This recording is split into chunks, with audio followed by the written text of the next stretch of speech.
2024 में टेक्नीशियन बनिए और ढेर सारा पैसा कमाइए। लेकिन टेक्नीशियन बनेंगे तो बनेंगे कैसे? आज की इस वीडियो इसी टॉपिक के ऊपर है। तो आज की इस वीडियो को मैंने 4 अलग अलग चैप्टर में डिवाइड करा हूँ। पहला चैप्टर में मैं आपको बताऊंगा कि मेरी पिछले 6 साल का रिपेयरिंग का जो एक्सपीरियंस है वो आपके साथ शेयर करूंगा।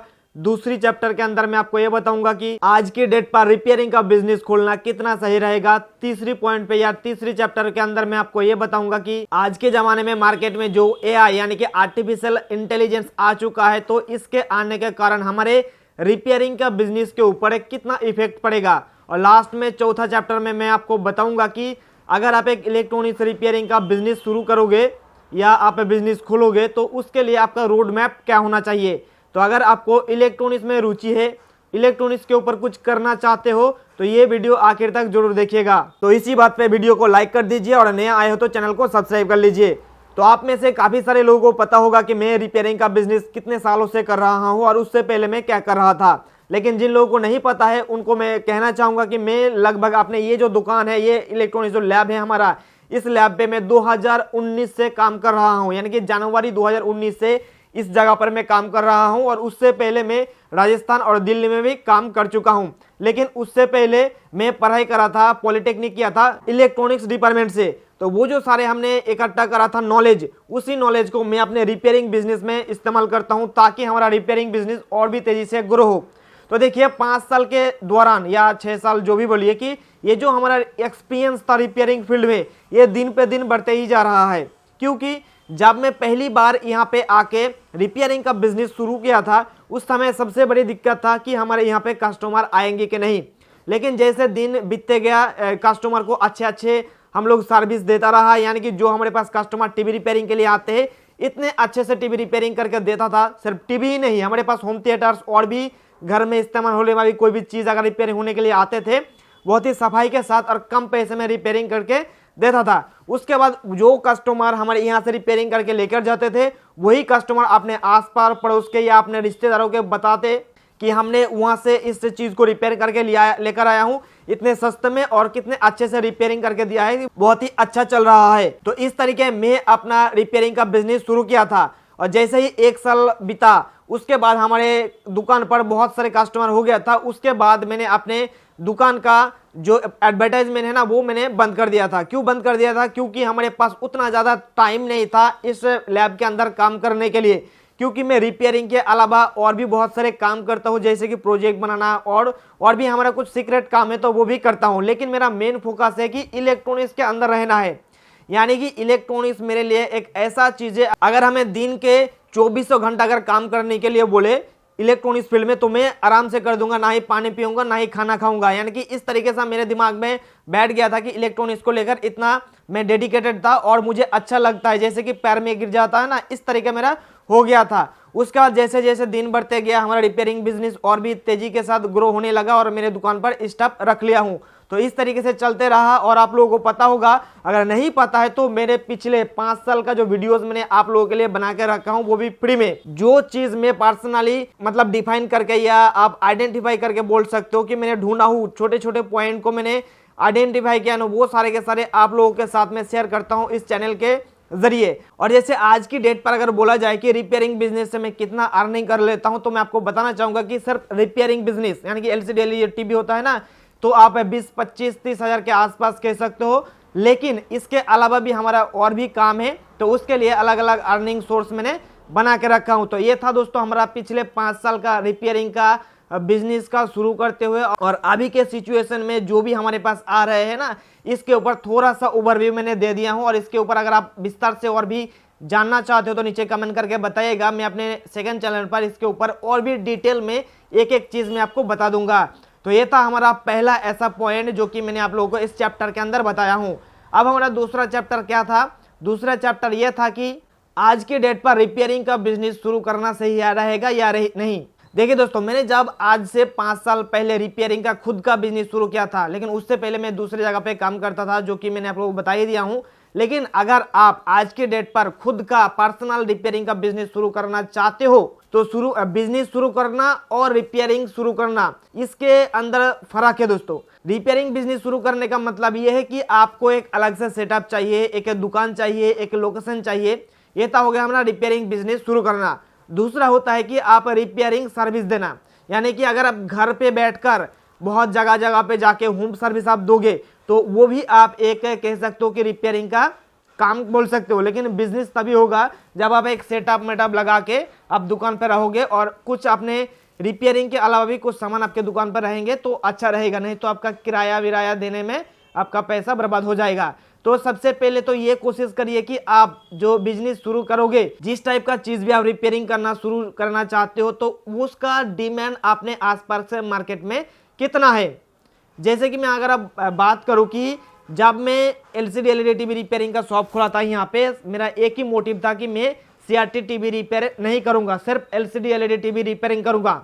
लेकिन 5 सालों के अंदर क्या हुआ कि CRT टीवी का कम हो गया। उसके बाद आसपास के जितने भी टेक्नीशियंस थे वो कहाँ से ट्रेनिंग लेकर आके वो भी LCD LED टीवी रिपेयरिंग करना शुरू कर दिया। इसमें क्या हुआ कि हमारे दुकान पर थोड़ा सा, ज़्यादा नहीं, थोड़ा सा इफेक्ट पड़ गया है, कस्टमर थोड़ा सा कम हो गया। तो मैंने सोचा कि सिर्फ हम अभी LCD LED का जो काम है ना धीरे धीरे कम होते जाएंगे, क्योंकि एक घर में आप मान लीजिए कि कितना टीवी रहेगा, एक ज़्यादातर होगा 2-3 ऐसा ही रहेगा ना। अगर एक फैमिली में या एक घर में 10 मतलब लोग हैं तो उसके अंदर आपको 1 से 2 ही टीवी मिलेंगे, 2 ही कभी कम मिलेंगे, लेकिन एक तो टीवी आपको मिलेंगे ही मिलेंगे। अगर हम मोबाइल की बात करें तो जितना लोग उतना डबल फोन रखते हैं। मेरी की खुद की बात करो कि मेरे पास 2-3 फोन है। अगर हम आसपास में देखने जाएंगे कि किसी की घर में या किसी घर में 10 बंदे हैं या 10 लोग हैं तो उसके अंदर आपको 6 से 7 मोबाइल आपको देखने को मिलेगा ही मिलेगा। इसलिए मैं आपको बताने की कोशिश कर रहा हूं कि LCD LED टीवी से भी ज़्यादा मार्केट मोबाइल रिपेयरिंग में है। इसका मतलब यही नहीं कि LCD LED टीवी में पैसा नहीं है, काम भी कम है लेकिन पैसा हम लोगों को उतना मिल जाती है, लेकिन मार्केट के ऊपर डिपेंड करेगा। तो चलिए अब मैं मेन मुद्दे पर बात कर देता हूं कि आज की डेट पर अगर हमें रिपेयरिंग का बिजनेस शुरू करना है तो हमें क्या क्या इसके साथ जोड़ना पड़ेगा। सबसे पहली चीज कि आप रिपेयरिंग का बिजनेस शुरू करोगे तो आपके माइंड में एक फोकस होना चाहिए कि किस टाइप का चीज आप रिपेयर करोगे, क्योंकि मार्केट में बहुत सारे ऐसी चीज है ना, वो आप अलग अलग रिपेयरिंग का बिजनेस शुरू कर सकते हो। लेकिन अगर आप एक साथ सब कुछ रिपेयर करने लग जाओगे शुरू में तो एक खिचड़ी बन जाएगा। इसलिए जब शुरुआती दौर में रहोगे ना, आप डेडिकेशन, जैसे कि मैंने इस दुकान को खोला था total LCD LED TV repairing के लिए, तो उसके बाद मुझे लगा कि LCD LED टीवी रिपेयरिंग के बाद भी मेरे पास टाइम बच रहा है, तो मैंने होम थिएटर, साउंड सिस्टम और भी अच्छे अच्छे जो गाड़ी का या जो मतलब कार का साउंड सिस्टम होता है वो भी रिपेयरिंग करना शुरू कर दिया। उसके बाद जो महंगा ट्रॉली होता है और इलेक्ट्रॉनिक्स का और भी सामान होता है ना, तो धीरे धीरे हमने वो भी रिपेयरिंग करना शुरू कर दिया हूँ।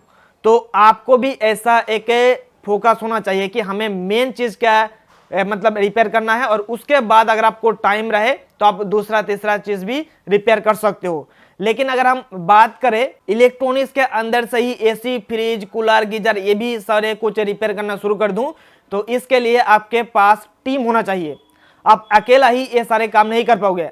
ये सही है कि अगर आप सिर्फ और सिर्फ AC, फ्रिज इस टाइप का चीज रिपेयर करोगे ना तो इसके अंदर भी आपको 2 पार्ट मिलेगा। एक पार्ट में क्या होगा कि आपको कस्टमर के घर जाना पड़ेगा AC, फ्रिज रिपेयर करने के लिए, खास करके उसको क्लीनिंग करना होता है, तो क्लीनिंग करने के लिए आपको जाना पड़ेगा। अगर थोड़ा बहुत उसके अंदर बोर्ड लगा हुआ है, अगर बोर्ड के अंदर कुछ भी गड़बड़ी आ जाए तो आप उस टाइम क्या कर सकते हो कि बोर्ड अपने फ्रिज से निकाल के हमारे पास लेकर आ सकते हो। मैं अपने पास नहीं बोल रहा हूँ, कि हमारे जैसा जो भी लोग है ना उसके पास लेकर जाके आप रिपेयरिंग का काम या अपने जो काम है वो कर सकते हो। इसमें पैसा आपको ज़्यादा मिलेगा। हमारे पास क्या है कि हमारे पास बहुत सारे लोग AC, गीजर टीजर का PCB लेकर आते हैं डेड कंडीशन में, या कुछ सेंसर काम नहीं कर रहा है तो उसके अंदर जो सर्किट लगा हुआ रहता है वो एक्चुअल में कोर इलेक्ट्रॉनिक्स होता है। वही इलेक्ट्रॉनिक्स रिपेयरिंग का मेन चीज होता है, जहां पे आपके अंदर बेसिक इलेक्ट्रॉनिक्स के बारे में जानकारी होना ही चाहिए, और अच्छा खासा जानकारी होना चाहिए बेसिक इलेक्ट्रॉनिक्स के बारे में, और सारे कंपोनेंट्स के बारे में आपको जानकारी होना चाहिए। क्योंकि जब आप कोर इलेक्ट्रॉनिक्स रिपेयरिंग का काम करोगे तो ये जानकारी के अलावा आप रिपेयरिंग बिजनेस सक्सेसफुली नहीं रन करा पाओगे। इसलिए अगर आपके पास बेसिक इलेक्ट्रॉनिक्स का जानकारी नहीं है तो सबसे पहले आप बेसिक इलेक्ट्रॉनिक्स का जानकारी ले लीजिए। दूसरी बात कि अगर आपको ज्यादा पढ़ाई करने का मौका नहीं मिला है, मैं मौका नहीं मिल रहा है ये क्या क्यों बताया, क्योंकि बहुत सारे ऐसा लोग ये है कि वो माध्यमिक या HS के ऊपर पढ़ाई नहीं कर सकते हैं, तो उसके लिए भी रिपेयरिंग का बिजनेस खुला है। आप AC, फ्रिज रिपेयरिंग का काम कर सकते हो, और जहां पे आपका मतलब ऐसा होता है ना, हमारे मोटर नहीं चल रहा है एसी के अंदर, उसके जो पीसीबी है पीसीबी खराब हो चुका है, तो आप सिंपली पीसीबी को निकाल के लेकर आइए, और चाहे तो आप उसके अंदर नया पीसीबी भी डाल सकते हो, मार्केट से नया पीसीबी अभी मिल जाती है। लेकिन अगर आप ज़्यादा पैसा कमाना चाहते हो तो उसके लिए आप उस पीसीबी को लेकर जाके हमारे जैसा किसी इलेक्ट्रॉनिक्स टेक्नीशियन के पास लेकर जाइए, पीसीबी को रिपेयर करके लेकर आइए। रिपेयर करने के बाद कितना लगेगा, 200, ज़्यादातर बोल रहा हूँ 200 200 लगेगा, 200 से आप रिपेयर करके लेकर आइए और कस्टमर को लगा के दे दीजिए कि इसका 3000 बिल हो गया है, 2000 बिल हो गया है, 1500 बिल हो गया है, 1000 बिल हो गया है। आप कस्टमर को देखने के बाद चार्ज करोगे तो आपका प्रॉफिट बहुत ही ज़्यादा हो जाएंगे। ये तो हम रिपेयरिंग के बिजनेस के अंदर ही आते हैं और ऐसा सभी टेक्नीशियन करते हैं। अगर ऐसा नहीं करेंगे तो वो आगे नहीं बढ़ पाएगा, जो अपने खर्चा है वही नहीं उठा पाएगा, क्योंकि किराया भाड़ा देना पड़ता है, आने जाने का पेट्रोल भी खर्चा लगता है, तो ये सारे जुड़ा के सारे हमें ध्यान में रखना होता है। तो ये हो गई हमारे बात कि आज की डेट पर आप रिपेयरिंग का बिजनेस शुरू कर सकते हो, लेकिन इसके लिए आपको आगे पीछे सोचकर शुरू करना पड़ेगा। आपके पास कुछ एक पर्टिकुलर फील्ड में नॉलेज होना चाहिए और उसके बाद आप रिपेयरिंग का बिजनेस खोल सकते हो आराम से। और आगे जो आने वाला जो समय है ना, यहाँ पे आपको सबसे ज्यादा जो आपको पैसा कमाने के लिए स्कोप है वो है एसी फ्रिज। एसी फ्रिज क्यों बोल रहा हूँ, थोड़ा सा अभी किस्सा मैं आपके साथ शेयर कर देता हूँ, क्योंकि हमारे बगल में दुकान में एसी फ्रिज बिक्री करता है या सेल करते हैं। तो जब मैं 2019, 20, 21, 22 ये जो 4 साल है ना, इस 4 सालों में खास करके हमने देखा कि कितना महीना में जो मतलब सीजन में 20-30 एसी बेचता था। लेकिन अभी ये जो 2023 गया, 2023 में इसी दुकान से लगभग 800-900 से ज़्यादा पीसेस फ्रिज सेल कर दिया है। तो 800-900 फ्रिज सेल कर दिया, तो आप सोच भी सकते हो कि अभी लोग कितना फ्रिज खरीद रहे हैं। और मेरे मानना ये है कि ये जो 2024 साल है ना, इस 24 साल में लोग सबसे ज़्यादा चीज़ क्या खरीदेंगे, एसी और फ्रिज। टीवी का तो अब मार्केट खत्म ही हो चुका है, अगर लेंगे भी है तो मतलब एक घर में एक मान लीजिए, लेकिन एसी फ्रिज के अंदर ज़्यादा पैसा है टीवी से भी ज़्यादा, क्योंकि अभी टीवी का मार्केट धीरे धीरे कम होते जा रहा है और एसी फ्रिज बढ़ते जा रहा है। अभी कुछ दिन 2-3 साल तक एसी फ्रिज का मार्केट बहुत ही ज़्यादा डिमांड में रहेगा, क्योंकि मैं अभी देख रहा हूँ आसपास, हमारे खुद की यहाँ पे की बात कर रहा हूँ कि मैं टेक्नीशियन नहीं देख पा रहा हूँ। 1-2 टेक्नीशियन है, लेकिन वो आगे का मतलब बहुत पुराना है। अभी जो नया नया इन्वर्टर एसी आ रहा है, इन्वर्टर फ्रिज आ रहा है, तो उसको रिपेयर करने के लिए, पीसीबी को रिपेयर करने के लिए ऐसा कोई टेक्नीशियन नहीं है, हमारे पास ही लेकर आएंगे। तो अब आपके पास सही मौका है, 2024 के अंदर आप एसी फ्रिज का रिपेयरिंग का काम सीख के आप अपना रिपेयरिंग बिजनेस शुरू करना चाहते हो। और एक की बात करूं, एक एसी का दाम कितना होता है, 20,000, 25,000, 30,000, 50,000, 60,000। फ्रिज कितने से शुरू होता है, 15,000 से शुरू होते हैं। अगर आप किसी घर में जाके आप फ्रिज आप रिपेयर करके दोगे तो मिनिमम से मिनिमम उसका चार्जेस होता है 1500 रुपीज़। अगर कुछ भी अगर आप करोगे उसका भी आपको 1500 रुपीज़ चार्जेस आप ले सकते हो, अगर कुछ भी चेंज नहीं करोगे तब भी। लेकिन आप एलसीडी एलईडी टीवी के अंदर ऐसा नहीं कर सकते हो। पहले मैं जब 2019 की बात कर रहा हूँ, 2018 की बात कर रहा हूँ, जब मैं राजस्थान में काम कर रहा था, वहाँ पे बैकलाइट चेंज करने के बाद एक टीवी का अगर 32 इंच हुआ तो 2000 रुपीज़ हमने लिया है। मैं खुद की बात करूँ 2000 रुपीज़ लिया है। लेकिन अभी 32 इंच का बैकलाइट चेंज करने के बाद कितना मिल रहा है, 600, 700, 800। इससे ज़्यादा कस्टमर के पास से नहीं ले सकता हूँ, नहीं तो दूसरी दुकान पे चले जाएंगे तो हमारा फिर से नुकसान हो जाएगा। इसलिए आप एसी फ्रिज का काम सीखिए, अभी के लिए सबसे ज़्यादा मौका है। लेकिन उसके साथ साथ आप जब मौका मिलेगा ना, तो आप मतलब एलसीडी एलईडी टीवी रिपेयरिंग का भी काम शुरू कर सकते हो। और इसका भी अच्छा मार्केट है, जहाँ पे अगर आपके आसपास में मार्केट मतलब एलसीडी एलईडी टीवी का टेक्नीशियन अभी भी नहीं बना है, तो उस जगह के लिए तो बेस्ट है कि आप टीवी भी सीखिए, एसी फ्रिज भी बाद भी सीखिएगा। क्योंकि एसी फ्रिज का जो मार्केट है ना, आपको 2 से 3 महीना ही मिलेंगे, जो कि जब सीजन होता है ना 2 से 3, अगर ज़्यादा तो हुआ तो 4 महीना आपको मिलेंगे एसी फ्रिज का काम। लेकिन अभी एलईडी टीवी का मैं अभी मार्केट देख रहा हूँ, ये सीजन में आपको सबसे ज़्यादा मिलेंगे। लेकिन अभी भी शीतकालीन में, यानी कि जो अभी जो समय चल रहा है ना, दिसंबर, जनवरी, फरवरी, इसके अंदर भी हमारे पास टीवी आते रहता है। यानी कि अभी भी टीवी खराब हो रहा है, इतना ठंड में भी, तो टीवी का काम तो चलता रहेगा। लेकिन एसी फ्रिज ठंड में बंद रहता है।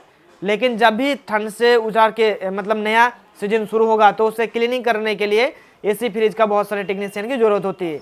तो ये हो गया हमारे दूसरे पॉइंट के या दूसरे चैप्टर के बारे में सारे जानकारी क्लियर। अब तीसरे चैप्टर में मैं आपको क्या बताऊंगा कि अभी जो मार्केट में एआई आ चुका है, यानी कि आर्टिफिशियल इंटेलिजेंस, ये हमारे इलेक्ट्रॉनिक्स रिपेयरिंग फील्ड में क्या इफेक्ट करेगा।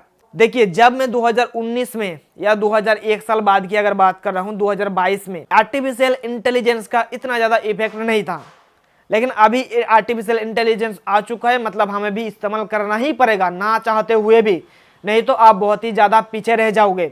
जैसे कि मान लीजिए कि हमारे पास कोई पीसीबी रिपेयर होने के लिए आया हुआ है और उस पीसीबी के अंदर जो आईसी, मेन आईसी बोलिए या कुछ सपोर्टिंग आईसी बोलिए, रेगुलेटर बोलिए, तो उस आईसी के बारे में अगर हमें जानकारी लेना है तो पहले हमें गूगल पे सर्च करना पड़ता था कि इसका काम क्या है, कहाँ पे लगेगा, तो हमें बहुत ज़्यादा टाइम लगता था उस चीज़ को ढूंढने में कि एक्चुअल इंफॉर्मेशन इस आईसी के बारे में कहाँ से मिलेंगे। लेकिन आर्टिफिशियल इंटेलिजेंस आने के बाद आप ये काम सिर्फ 2-3 सेकंड में ही कर सकते हो। सिंपली आप जो आर्टिफिशियल इंटेलिजेंस है वहाँ पे जाके बोलिए कि ये हमारे पास आईसी है, इस डिवाइस के अंदर लगा हुआ था, तो इसका काम क्या है हमें बताइए। तो आपको 5-6 सेकंड के अंदर ही पूरा आपको उस आईसी के बारे में सारे जानकारी मिल जाएगा। तो हमारा जहाँ पे हमें 5 मिनट 6 मिनट लग रहा था, वहीं पे हमें 3, 4, 5, 10 सेकंड के अंदर वही काम हो रहा है। इसीलिए अभी के लिए आर्टिफिशियल इंटेलिजेंस हमें इस्तेमाल करना ही पड़ेगा, नहीं तो पीछे रह जाओगे। तो ये हो गया आर्टिफिशियल इंटेलिजेंस का क्या इफेक्ट पड़ेगा हमारे रिपेयरिंग बिजनेस में, तो यही इफेक्ट पड़ेगा। अभी के लिए तो इतना ही है, लेकिन आगे जैसे जैसे आर्टिफिशियल इंटेलिजेंस का अपने वर्जन ज़्यादा होते रहेंगे तो उसके ऊपर भी मैं आपको वीडियो दे दूंगा, ताकि आप भी पीछे नहीं रह जाओ, हमारे साथ साथ आप भी आगे बढ़ पाओ और ज़्यादा पैसा अर्न कर पाओ। तो अब चलिए लास्ट में हम आपको बताएंगे कि एक रिपेयरिंग का बिजनेस शुरू करने के लिए आपके पास रोड मैप क्या होना चाहिए। मैं अपने पर्सनल एक्सपीरियंस में आपको शेयर करूंगा। तो देखिए, अगर आप रिपेयरिंग बिजनेस शुरू करना चाहते हो तो सबसे पहले मैं आपको बता दिया हूँ कि फोकस, यानी कि आप किस चीज़ के ऊपर रिपेयरिंग का बिजनेस शुरू करना चाहते हो, ये सेट करिए पहले। दूसरा, वो चीज़ सेट करने के बाद आप उस चीज़ के ऊपर जो भी जानकारी है, गूगल पे हो, बुक पे हो या किसी जगह पे जाके हो, वो जितने भी छोटे से छोटे पॉइंट के बारे में आप जानिए। फॉर एग्जांपल अगर हम बात करूं कि एलसीडी एलईडी टीवी रिपेयरिंग का बिजनेस शुरू करना चाहते हो, इसके लिए आपको सबसे पहले ये जानकारी लेना पड़ेगा कि एक्चुअल में एलसीडी एलईडी टीवी क्या है, एलसीडी एलईडी टीवी के अंदर क्या क्या पार्ट्स है, एलसीडी एलईडी टीवी का स्ट्रक्चर कैसा होता है, और सबसे बड़ी बात है कि एलसीडी एलईडी टीवी के अंदर कौन सा पार्ट्स किस काम के लिए इस्तेमाल की जाती है। उसके बाद आपको ये भी पता होना पड़ेगा कि एलसीडी एलईडी टीवी के अंदर जो कंपोनेंट्स और पार्ट्स लगा हुआ है उसका सोर्स कहाँ है, यानी कि वो हमें कहाँ से मिलेंगे। और उसके बाद लास्ट में आपको ये पता करना पड़ेगा कि एलसीडी एलईडी टीवी रिलेटेड जितने भी फॉल्ट है या जितने भी प्रॉब्लम्स हमें देखने को मिलता है उसके बारे में आपके पास जानकारी लेना पड़ेगा। इस तरीके से आप अपने रोड मैप बनाते जाइए। उसके बाद अगला पॉइंट पे आपको क्या करना पड़ेगा कि जब अपने एलसीडी एलईडी या जो भी चीज के ऊपर रिपेयरिंग का बिजनेस शुरू करना चाहते हो, सारे जानकारी इकट्ठा करने के बाद आप एक सही लोकेशन पर एक दुकान लीजिए। और अगर आप दुकान नहीं लेना चाहते हो, आप घर बैठे रिपेयरिंग का काम करना चाहते हो, तो आप अपने प्रचार कीजिए। जो आसपास के जो टीवी का दुकान है, या आप अगर एसी फ्रिज का रिपेयरिंग का काम सीख रहे हो तो आप एसी फ्रिज का दुकान पे जाके आप उसके बारे में आप बता सकते हो कि मैं एसी फ्रिज का काम जानता हूँ। अगर किसी को भी अपने एसी फ्रिज रिस्टोरेशन करवाना है, रिपेयर करना है या क्लीनिंग करना है, तो आप हमारे कॉन्टैक्ट नंबर दे सकते हो और हमारे से कॉन्टैक्ट करा सकते हो, सस्ते में वो काम करके दे दूंगा। आप इस तरीके से काम शुरू कर सकते हो। उसके बाद आगे की जो काम है ना, जब भी आपको कोई भी काम मिले रिपेयरिंग का, तो उस काम को बहुत ही अच्छे से करिए, ताकि आपके पास से रिपेयरिंग करके लेके जाने के बाद वो 2-4 लोगों को बोल सके कि हमने वहाँ से रिपेयर करके लेकर आया हूँ और बहुत ही अच्छे से चल रहा है। तो इस तरीके से अपना जो रिपेयरिंग का बिजनेस है ना, लोगों के जरिए एक दूसरे के पास फॉरवर्ड हो जाएगा और आपका दुकान का प्रचार फ्री में हो जाएगा। रिपेयरिंग का बिजनेस शुरू करने के बाद हमें सबसे बड़ा जो प्रॉब्लम होता है वो है कि हमारा पार्ट्स और कंपोनेंट्स मिलना। यानी कि अगर आप एलसीडी एलईडी टीवी रिपेयरिंग शुरू कर रहे हो या मोबाइल रिपेयरिंग शुरू कर रहे हो या आप एसी फ्रिज शुरू कर रहे हो, उसके अंदर जो चीज़ खराब होंगे वो अगर हमें रिप्लेसमेंट करना है तो वो पार्ट्स हमें कहाँ से मिलेगा। लेकिन दोस्तों, मैं आपको आज इस वीडियो के जरिए बताना चाहूँगा कि अगर आप अभी के समय में एलसीडी एलईडी टीवी रिपेयरिंग का काम कर रहे हो तो उसके लिए तो पार्ट्स हमारे पास से ही मिल जाएगा। अगर आपको 1-2 पीस चाहिए तो आप हमारे वेबसाइट से ले सकते हो, दीप इलेक्ट्रॉनिक्स लैब ऑनलाइन स्टोर। या अगर आप बल्क में लेना चाहते हो, 10-10, 20-20 या आप ज्यादा क्वांटिटी में लेना चाहते हो, तो उसके लिए हमें मेल करिए या व्हाट्सएप के जरिए कांटेक्ट करिए। आपको मार्केट से भी सस्ता जो टूल्स या जो भी हमारे रिपेयरिंग काम के लिए इस्तेमाल होती है वो सारे प्रोवाइड करा दूंगा। और हमारा ये जो सर्विस है ना ऑल ओवर इंडिया में मौजूद है। सिर्फ जो है पैनल को छोड़ के आपको सारे चीज प्रोवाइड करा सकता हूं, क्योंकि पैनल एक सेंसिटिव चीज होता है, इसलिए पैनल हम लोग नहीं भेज सकता हूं अलग अलग जगहों पे। लेकिन हम अपने लैब बहुत ही जल्द कोलकाता में भी शुरू करने वाला हूं, तो वहां पे आके आप पैनल भी लेकर जा सकते हो, बहुत ही सस्ते में आपको मार्केट रेट में मिल जाएंगे। तो अगर आप एलसीडी एलईडी टीवी रिपेयरिंग का शुरू कर रहे हो तो उसके लिए आपको घबराने की कोई जरूरत नहीं, क्योंकि हमारे पास से सारे सामान मिल जाएंगे। लेकिन अगर आप एसी फ्रिज का काम शुरू करना चाहते हो तो उसका भी जो पार्ट्स है ना, जो भी चीज़ होंगे, जो भी चीज़ रिपेयर करने के लिए जरूरत पड़ेगी ना, उसका भी इलाज या उसको भी अवेलेबल कराने का जो काम है हमने शुरू कर दिया हूँ बहुत ही जल्द। लगभग मैं कोशिश कर रहा हूँ कि 2-3 महीने के अंदर वो सारे भी हमारे पास आ जाएंगे। लेकिन अभी फिलहाल के लिए अभी नहीं है, लेकिन इन फ्यूचर में हम लोग वो भी प्रोवाइड कराएंगे। तो आप ये चिंता मत करिए कि कहाँ से वो सामान मिलेगा। अगर हम अपने पास नहीं रखेंगे तो आपको ये भी बता देंगे कि आपको दिल्ली और कोलकाता में कहाँ कहाँ पे वो सारे सामान मिल सकता है, और मैं कोशिश करूंगा कि वो सारे सामान आपको ऑनलाइन पेमेंट करने के बाद मिल जाए। तो अभी से आप इन सारे टॉपिक के ऊपर रिसर्च करना शुरू कर दीजिए और अपने जानकारी लेना शुरू कर दीजिए, ताकि आप 2024 खत्म होते होते एक अच्छे टेक्नीशियन बन जाओ और ढेर सारा पैसा कमा पाओ। तो इस तरीके से आपको रोड मैप बनाना पड़ेगा। तो मुझे उम्मीद है कि दोस्तों आपको पता चल गया है कि 2024 के अंदर अगर आपको रिपेयरिंग का बिजनेस शुरू करना है और उसके जरिए पैसा कमाना है तो आपको क्या क्या करना पड़ेगा। मुझे उम्मीद है कि आपको सारे चीज क्लियर हो चुका है। अगर फिर भी क्लियर नहीं हुआ है तो नीचे कमेंट करके बताइएगा, आपका कमेंट का रिप्लाई बहुत ही जल्द किया जाएगा। हो सके तो आपके कमेंट के ऊपर एक वीडियो भी बना दिया जाएगा। लास्ट में जाते जाते मैं आपको और एक चीज बताना चाहूंगा कि मैं आपको अगले वीडियो के अंदर बताऊंगा कि रिपेयरिंग का बिजनेस कितने प्रकार के होते हैं। रिपेयरिंग का बिजनेस कितने प्रकार के होते हैं कि मतलब यह है कि हम अपने रिपेयरिंग का बिजनेस कितने अलग अलग तरीके से शुरू कर सकता हूं, और अलग अलग तरीके से शुरू करने के लिए हमें वो सारे जो मटेरियल्स की जरूरत पड़ेगी, वो सारे मटेरियल्स हमें कहां से मिलेंगे, उसका जानकारी भी आपको अगले वीडियो में बताऊंगा।